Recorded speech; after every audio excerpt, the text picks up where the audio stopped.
Sa iba pang balita, inaasahan namang pong uunlad pa ang industriya ng turismo sa ating bansa. Ito po'y matapos tumaas ng 9.56% ang turismo ng bansa nitong nakalipas na taon. Ang buong ulat ihahati naman po sa atin ng aming kasama si April Enerio. Tumaas na 9.56% ang turismo ng Pilipinas sa nakaraang taon kumpara noong 2012. Kaugnay nito ang pagtaas rin ng revenues ng bansa by 15.1% o katumbas ng 186.15 billion pesos.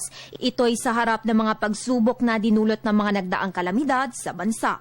Ayon sa Department of Tourism, sa taong 2013, naitala ang 4,681,307 total foreign visitors at nalagpasan nito ang 4.2 million arrivals noong 2012.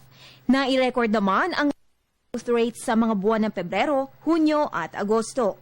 Ayon kay Tourism Secretary Ramon Jimenez Jr., naging maayos naman ang performance ng Pilipinas noong Disyembre matapos ang paghagupit ni Bagyong Yolanda sa Kabisayaan. Dahil na rin ito sa pagdating ng tulong mula sa iba't ibang bansa at organisasyon para sa pagbangon ng Pilipinas mula sa mga nagdaang kalamidad.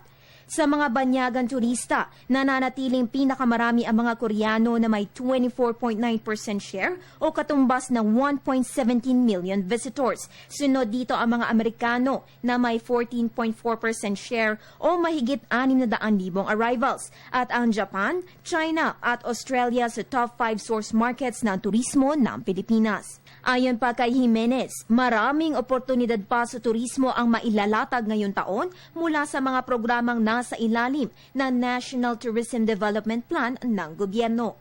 Kabilang na dito ang pagiging host ng bansa sa ilang international conferences at events tulad ng 5th World Ecotourism Conference ngayong Pebrero at ng World Economic Forum East Asia Summit sa darating na Mayo.